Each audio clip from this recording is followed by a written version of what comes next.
Good afternoon from the Ozarks. Jonathan Daniel with Real Broker. I'm down here in Conway, Arkansas to talk to a lender about what it takes to get a home loan. We're also going to discuss credit repair, credit history, just something that you need to know before you go into buying a property. It's not just about finding a house you like online and making the purchase. It's months prior to that, what you can do to get your better standing. This is going to save you thousands of dollars. There might be some information in this that you may not know that I'd like to share with you. And if you stay to the end, I'm going to explain what happened to my family, the identity theft, the fraud, the bank accounts that weren't ours, and how we went about fixing it. So let me introduce you to Catherine. She's with Gershman Mortgage down in Conway, Arkansas, and she's going to tell us what we need to know, what you can do to prepare for buying your first home. Hi, Jonathan. Hey, Catherine, how are you? Good. How are you? Good. Come on in. You got some time to talk about some lending? Absolutely. Come on in and have a seat. Can you explain to people what your title is, what you do, how long you've been doing it? Kind of give us a rundown of that. Yes, so I'm Catherine Lyons with Gershman Mortgage. I have been in the mortgage field for 7 years now. So when you get a mortgage lender with a mortgage company, you're getting someone that's truly been vetted. How does that differ from somebody at a bank doing mortgages? When you work for a bank, you fall in under the bank's NMLS number, but the big thing is you don't have to take the independent licensure test. You don't have to do continuing education every year. That sounds like it would relate somewhat to the difference between a real estate agent and a realtor. Exactly. Okay. It does. Yes, with your realtors, the realtors are always growing their knowledge, always educating themselves, always knowing the newest, latest, best way to help their clients. Where with just a real estate agent, there's no one there truly holding them accountable. And what she's explaining is you can take your licensure course to be a real estate agent, but to be a realtor, you have to abide by some code of ethics stuff that happens there. And so, like what she just talked about, the continuing education. Tomorrow I'm going down to Little Rock. I'll be there for 2 days, continuing an education, getting a little bit higher, a higher calling than what most agents go for. So that sounds like it's kind of along the same lines. Absolutely. I had a client call me the other day and I shot him a text and I said, I'm sorry, I'm taking a course right now. I will call you back. When I called him back, he said, you are always growing. You're always educating. And a mortgage lender truly is always working to grow their knowledge to better help their clients. And it's the same way with real estate agents. We went to a class not too long ago and they asked everybody to raise their hands if they had gotten these designations, and only 2 agents had raised their hands out of about 40 or 50. So I said, I'm going to do the same thing because that's one thing they can never take away from you. Absolutely. Absolutely. Okay. So the reason why I wanted to do a lot of this is because I have clients that call me on a regular basis and say, okay, I want to buy a house. A lot of times they have no idea the first step. And so I'll ask them, kind of like that credit card commercial, what's in your wallet? Exactly. And they don't know.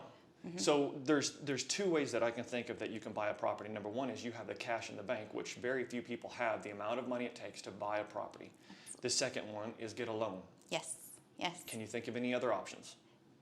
No. Because you gotta have the money. You have to have the money. Okay. Yes. Yes. So when they'll call me, they'll say, hey, I found this home on this website and I'd like to go look at it. They may not have the finances in place. How would we go about, we'll take the step back to start with you and your situation. What do we need to do to start this process? Right. You need to pick up the phone and call a lender. That's the first step. Call a lender. Schedule an appointment. Sit down. Have that hard conversation. What are my finances? What are my assets? What are my liabilities? What am I going to have to look for in the future? Do I qualify? Do I not? How do I get qualified if I'm not ready to buy now? You need to have a serious conversation with your lender before you ever contact a real estate agent. And one of the things that we're going to be hopefully showing you soon is getting somebody in here that works with credit to talk about how to fix credit. At the end of this video, I'm also going to tell you our story of what happened with our credit. We had stuff on there that shouldn't have been on there. We had some issues from other people and some identity theft. So if you stay to the end of the video, you'll be able to see that. One of the questions that I've had from some of my clients is, do I need to get a bank involved, or do I go with a mortgage broker, a lender? Which one would you recommend and why? I always recommend a mortgage lender versus a bank for 2 reasons. The biggest one is that mortgage lenders, mortgage companies like Gershman, that's all we do is mortgage. That's it. We are simply here to put you in a home. we want to say yes to you. The second reason is our tool belt has so many other options. We can do qualifying mortgages or non-qualifying mortgages, and the difference between those is a qualifying mortgage conforms to a government loan or a conventional loan, or a non-qualifying mortgage is for people that need to think outside the box. So if they're self-employed and have 2 years of tax returns, but they show a loss on their tax returns, but they show income every month in their bank statements, then we can do a bank statement loan. That's a non-qualifying mortgage. Okay, and we're actually my family is going through a situation like that right now because I am self-employed, independent contractor, and so we're having to come up with something a little bit more creative than your standard. Okay. Yes. If I was to take out a loan at this high interest rate, and I've also heard people say, marry the price and date the rate. You can always refinance later. Absolutely. So the question was, if I purchase a property now at the high interest rate, can I refinance later, and what would that cost down the road? How does that look? Let's say in 2 years the mortgage, the interest rates drop. What are we looking at? You can always refinance. 6 months after you close on a mortgage, you can refinance it. And we say 6 months because your mortgage company needs to get the paperwork finished, because it takes a while once you close on your home, and get your account established. Give it 6 months. At the end of 6 months, you can refinance, and it's basically the same process as buying a house, with the exception of closing costs are going to be less. If we stay in the same kind of loan structure, so if we stay in an FHA, you may or may not need a new appraisal. Chances are you may not. If you're doing a VA and you're doing an interest rate reduction, that's very simple. It's limited paperwork, it's a few forms, then you reduce the interest rate and you move on with your loan. It's much simpler, but it is the same process, just simplified. Most companies now are running a promo where if you refinance with the same company, they're going to reduce the closing cost or waive closing costs for you. Okay, so like in my situation, buying an investment property right now at the interest rate the way it is, my plan is hopefully when the interest rates go back down, I can refinance again within the same company, and those fees could be waived? Not on an investment property, but on a primary residence, yes. Primary residence. Okay. Yes, yeah. The difference between investment and primary is just that. The investment property is something you're making money on, or potentially will make money on, where your primary residence, that's your home. That's what you're going to live in, hopefully forever. And so mortgage companies and banks are wanting to help you get into that primary residence. Okay. When we talk about primary residence, a lot of my clients will call and say, well, this is the first time I've ever bought a home. Yeah. So we talk about the first-time home buyers. Yes. Can you talk on that for a little bit? Because I've been told that you can get multiples. I've been told that you can only do it one time. Sure. Yeah, so the definition of a first-time home buyer is someone who's not been on title or deed to a property in 3 years. That's the definition of a first-time home buyer. 3 years. 3 years. Okay. So if you owned a home in the 80s, sold it in the 90s, and haven't owned one since then, you would still be considered a first-time home buyer. What is a situation where you had a home in the 80s, you don't have one in the 90s? What would you be doing where you don't own a home? You're renting. Okay. You're renting. You're living in an RV, traveling the world. You're living abroad. So as long as you're not on title or deed for 3 years. 3 years. Yes. Okay. Anything else you want to tell me on that for the first-time home buyer? So first-time homebuyer programs are very unique. There are some that provide grants so that you don't pay back that down payment. There are some that offer a soft second, basically. It's a 10-year fixed rate note that you borrow the down payment and potentially part of your closing costs. Each first-time homebuyer program is different. Each one is unique in its own way, and there are multiples. Credit scores, that plays a huge role in things. Yes, it so does. Can you explain that? Yeah, so each investor has a different credit score that they're going to want the bank or the mortgage company to go by. So for instance, FHA doesn't necessarily have a hard, this has to be your credit score. Some mortgage companies will offer a 580 FHA loan. Some will be, as long as it's in the 500s with 10% down and reserves, then we can entertain the idea. Some investors want that hard 620 credit score. A lot of your first-time homebuyer programs want a 640 credit score. The VA doesn't have a credit score requirement. Conventional loans are 620. USDA can be as low as 580. Some of them will go 620. So it all depends on the investor and their guidelines. Okay.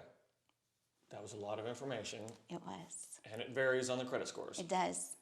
So you need to get a hold of somebody who knows what they're talking about. Exactly, Okay. exactly. And just because your neighbor was able to get an FHA loan at a 580 credit score doesn't mean you're going to be able to get that 580 FHA credit score. There's so many factors that play into the specific loan types, and you have to meet all of those guideline restrictions. And you asked me earlier about the difference between a bank and a mortgage company. Banks tend to have additional overlays where mortgage companies do not. So as long as you are working with a mortgage company and you come in and you meet with us, we're going to tell you these are the guidelines we have to meet. Okay. So if you have a 580 credit score, you have reserves, you have residual income, meaning you have income left over at the end of the month, we can look at doing those lower credit score loans. Okay. And like I said before, my credit score was hit pretty bad because of some fraud and some stuff that had happened. And so we spent a lot of time getting all that fixed. Again, prior to buying this investment property that we're in the middle of purchasing now, same thing. We had to go back over, clean up our credit, look at a few things, tweak some things. That way we could get the loan for it. So there are multiple apps or websites that talk about credit scores. So me, I like Credit Karma. When I got on there, I got to play with my credit score. I got to move things around. I got to see it fluctuate every day. What I'm hearing from a lot of my clients is that they may see on Credit Karma or whatever app that they have, hey, my credit score is this, but yet when they come and talk to a lender, the credit score is different. Why is that? So your credit report is not live in time. It's not a living thing that updates on a daily basis. With mortgage, we're looking back over an extended period of time. You need to pay off or pay down your credit cards, pay off those collections as long as they've not gone into default. And then you want to make sure that you give things 30 to 45 days to update on your credit report. 30 to 45 days. Yes. Yeah, depending on when in the cycle that you paid that off, it may take up to 45 days to see it reflect on your credit score. Could even take 60, but normally it's that 45-day window. Okay. So if I'm considering purchasing a property, I need to think back at least 2 months to get everything prepared in order to make that purchase. Yes. Mm-hmm. So this isn't just, hey, I saw this property online. I really love this house. It's cute. I want to go see it. I want to go buy it. There's a lot more to it before that. Oh, absolutely. That's where we talked about get in touch with a lender. If you are remotely thinking about purchasing a home, you are going to want to get in touch with a lender before you start looking at houses. But my clients are telling me, well, I don't want anybody to hit my credit because I'm not ready yet. So how does that work? You're not going to know if you're ready unless we do a pull on your credit. Okay. Because there's a collection out there you don't know about. There's student loan debt that you thought you paid off that you didn't. There's a car that you may have thought you paid the last $30 and you paid it late, so now there's $5 hanging out there and it's gone into collections. There are things on your report that you don't know are on your report, and you need to get that cleaned up. So if I were to use you to purchase a property and I had you hit my credit, and that's a hard inquiry? It is. Okay. Absolutely. And so I come in here, you do a hard inquiry on there, you're able to find out those things that I may not be able to see? Yes, that's correct. Because remember, I'm looking back over an extended period of time where you're looking on Credit Karma the last 30 days. I've seen multiple different credit ratings on my own app to say this one reports this one reports this one reports that, but then FICO's different, and then when I talk to a lender, they say that's actually none of those are correct. Your actual score is right here. Yeah, and remember in mortgage, we're using the middle score. So Experian's going to report a number, Equifax will report a number, and TransUnion will report a number, and we are taking that middle score of the three of them. Okay. Not every account reports to every bureau. So just because your auto loan is reporting to TransUnion doesn't necessarily mean it's reporting to Equifax. Capital One may not be reporting to TransUnion, but it's reporting to Experian. So they don't all report at the same time, and they don't all report the same information. So what I'm hearing is I just need to talk to you. Yes. Okay. Absolutely. Okay. Absolutely. All right. Some of that seems very confusing, and some of you people are also going to say the same thing. It's just very confusing, and you need a professional to come in there. A lot of times it's the same thing as selling your house by yourself, doing a for sale by owner, or what we call an unrepresented seller.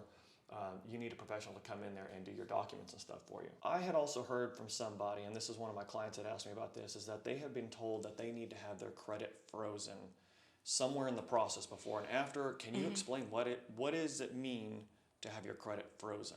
Yes, so to have your credit frozen means you've actually contacted all three bureaus, asked them to freeze your accounts so that no one can pull your credit without your knowledge. It helps to protect against identity theft or credit theft. What it does for a mortgage is it slows the process down. So when you are in the process of buying a home, from the moment that you come in and make application and I pull your credit, we are constantly monitoring your credit. We're making sure you're not opening any new lines of credit. We're making sure that collections aren't hitting, that you're not going into default.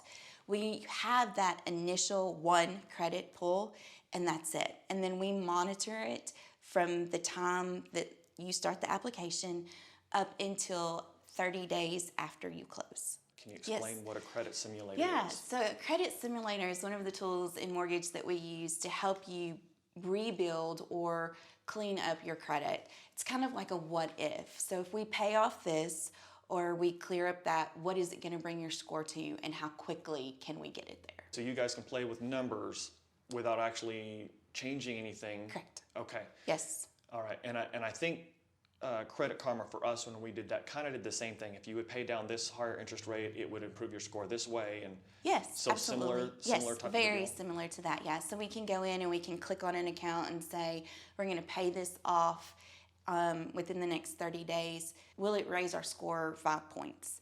And so we put in all the different scenarios, and then we come back to you and say, okay, this is what you need to do in order to bring your score up to this. And you need to pay off this account, pay down this account, call this company and have this derogatory remark removed. And all of that will bring your score up. Okay. All right. And all this in preparation for purchasing a property? Absolutely, yes. Okay. Would you say that by going through that process, through the credit simulator, talking to a mortgage company, would you say that something like that, doing your prep work far in advance, is going to save you money in the long run? Oh, absolutely. It's going to save you money on interest rate because with the higher credit score, the better the interest rate. Okay. If you are trying to qualify for the down payment assistance programs, it's going to help keep some money in your pocket. It's also going to help just with the sheer stress of buying a house, because let's face it, buying a house is the largest purchase you will ever make. Yes. And it can be stressful. You're always wondering, what am I doing? How am I doing this? How can I overcome it? It also helps in the fact that if you have a credit card that has a high limit on it and you have maxed that credit card out, but you need to pay it off to qualify for the mortgage to get your debt to income ratio within a reasonable range. Yes, you can pay that off at closing, but do you really want to add that to your closing costs when it comes time to buy a house? Because it's expensive. You know, you have down payment and closing costs. You have the out-of-pockets, and beforehand, like your inspection that you want to do on your property. So you have all of those things that come into play. So the more that you can pay down and be prepared on the front end, the better off, cost-effective you are on the back end. Okay.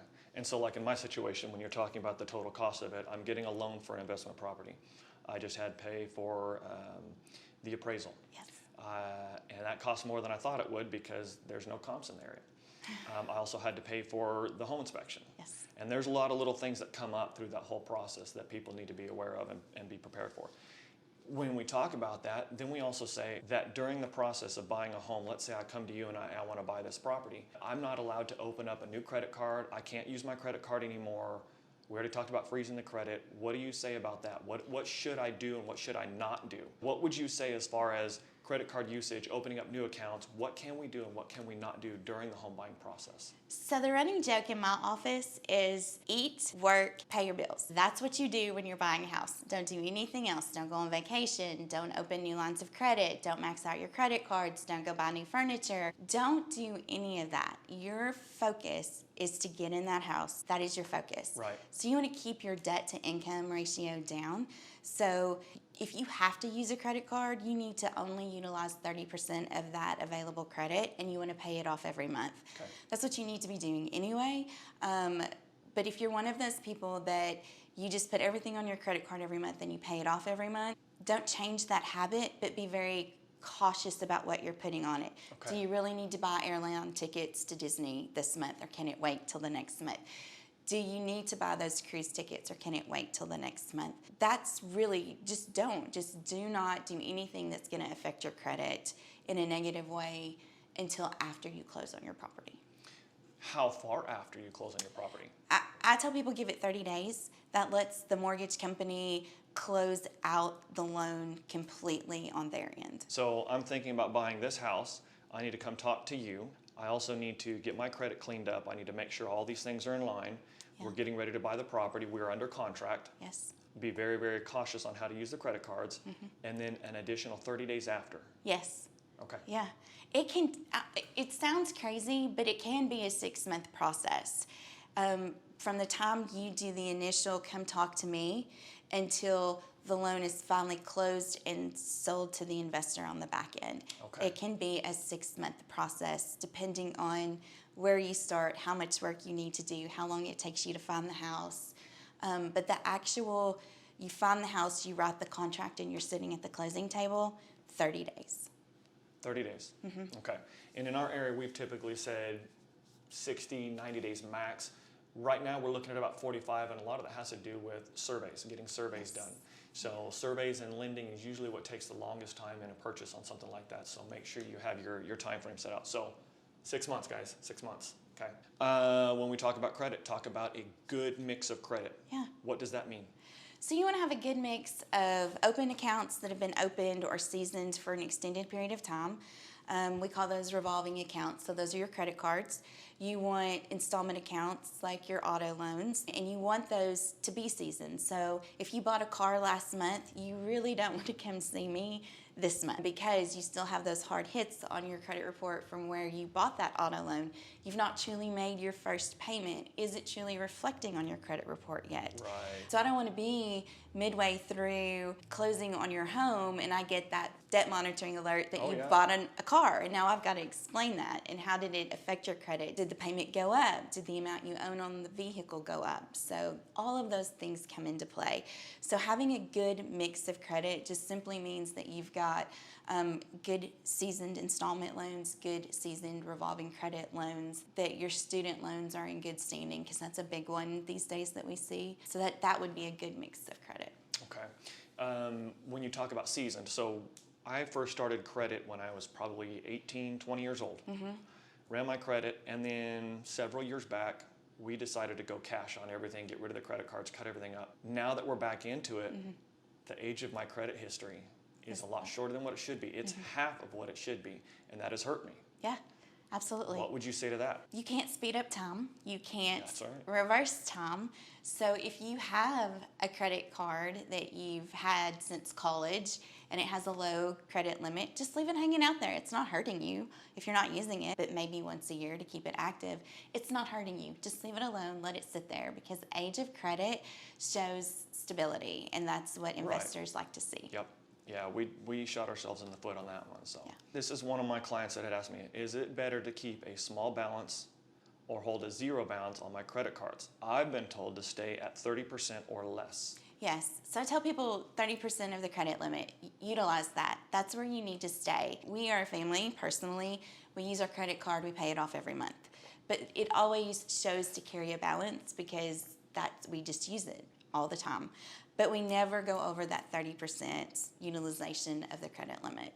So if that's something that you can do and you're good at doing it, do it. If you're one of those people that you have no control when it comes to your credit card, just keep it at a zero balance. During the process of buying a property, I come to talk to you. You guys are going to do a hard inquiry Yes. at the initial. Yes. How many other times is my credit going to be hit with you guys when I go to get my loan? So the goal is to only hit it once, but the credit report is only good for 90 days. So if we have to hit it again, we will not hit it again until you bring me an active contract, meaning you've found the home, you've fallen in love, you and the seller have agreed on a purchase price and a close date, and we are now ready to move forward. At that point, if your credit report has expired or is within 30 days of expiring, we will pull it again. When somebody is to get pre-qualified for a purchase of a home, is there a typical age that pre-qualification is good for?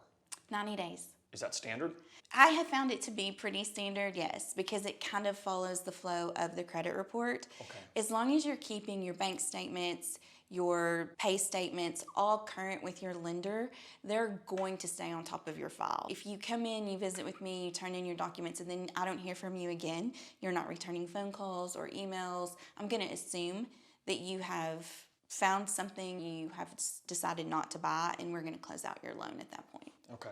And so there's going to be a lot of communication going on between a borrower and the lender. Oh, absolutely. They should become a thorn in your side almost because we're constantly going to be checking on you. Okay. How are you doing? How's the process going?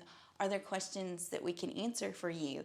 Hey, rates have gone up and we really need to look at your maximum purchase price at this point because that plays such a huge factor in what you can afford. Okay, so another question that one of my clients had asked me about is they had said that they had co-signed for an auto loan for their child. How does that play in where they're having to co-sign for somebody else? So I always caution people about co-signing because it is on your credit. It's part of your debt to income. It's factored in. So if you don't absolutely need to co-sign for that child, don't. One of the ways around that is if you can prove that your child or spouse or someone else has made this payment for 2 consecutive years, meaning they're willing to turn over 24 months of full bank statements to show that it comes out of their bank account and gets paid directly to that auto loan, then we can exclude it from your DTI, but only then can we do that. What about a student loan? So student loans do count against your debt to income ratio, whether they are in deferment or not. Explain deferment. So deferment is what most people have been in for the last 2 years with the COVID relief. Your student loans are just sitting out there. You are not having to make a payment on them, or maybe you're in an income-based repayment plan, Right. meaning you're not making enough to pay them back, so it shows 0. And that has to be renewed every 12 months. We still have to count a payment. It doesn't matter whether the government says, sorry, nobody's making a payment. You still have to count a payment. On government loans, so your USDA loan, which is your rural development, FHA, or VA, we count 0.5%. And with conventional, we count a full 1% of the outstanding balance as a monthly payment. So like for my wife who just graduated nursing school, she has a deferment. Mm-hmm. So whatever we owe, let's say it's $50,000, you guys are going to count 0.5%? Correct. As our debt to income. As your debt to income if you're doing a government loan. If you're doing conventional, it's 1%. But right now, we're not paying back that loan. We've got a 6-month deferment. Doesn't matter. But you're still going to count it. Still going to count a payment. Just in preparation for... Yes, because at some point in the 30-year term or 15-year term of your mortgage, you're going to have to start paying that loan back. And so the investor wants to make sure that they are counting something towards that in your debt to income. Medical bills. We've been through the roost with medical bills. Yes. How does medical bills play into all this? If they're a large outstanding balance, we're going to have to count some sort of a payment against you. Anything over $2,000, we're going to look at pretty hard. If it's a $30 copay that you missed, we overlook that. And is that standard or is that... It is pretty standard across the board, yes. Now, I had also heard with medical bills that the government was considering taking that out of the credit reports so that wouldn't count against you. Has that actually happened? I haven't heard the latest. It has not. It's not reflecting on credit reports currently. However, that is a really great question for someone that works with credit repair. They'll be able to answer that question much better than I can. And you'd want to work with a credit repair company if you have excessive medical debt that's hanging out there that you know you've paid, but it's still being reported as collections. But make sure you work with a very reputable company when it comes to credit repair. Would you say that a lot of people are having to deal with credit repair companies? Yes, yes. More than I think in the past, people are starting to have to work with them, and because they're realizing how important having a good credit score is. Extremely important. Yes. Could save you thousands of dollars. Absolutely. In the long run. Okay. Absolutely. I believe that's all that I have. Is there anything else that you think that somebody sitting on this side of the table looking to get a property or buy their first home that they might ask you that you think should be just thrown out there? When should I start looking to talk to a lender? My answer is always now. Even if you're 2 years out from buying, if you think it's going to be 2 years before you're ready to buy, talk to a lender now. Have a conversation with a lender now. It's absolutely free. I don't charge you anything for my advice and my knowledge. Okay. I want to share it with you and give you what you need to make sure that when you're ready, you can pull the trigger and move forward. The other thing is, do I need 20% down? No, you don't need 20% down. You can buy with as little as 3% down or 3.5%, depending on the loan type. So if you want to buy a home, if you're ready to make the move, or you think you're ready to make the move, talk to a lender. Your lender should be your very first stop, and we will invest in you and we will help you grow your knowledge so that you can make the best decision for you and your family. Now, in real estate, when you find a realtor, make sure it's somebody you know, like, and trust. Absolutely. Is it going to be the same thing for your lender? Absolutely. Absolutely. You want to know, like, and trust your lender. You want to be able to build a relationship with your lender. You want to be able to text them at 10 o'clock at night and expect a response the next morning.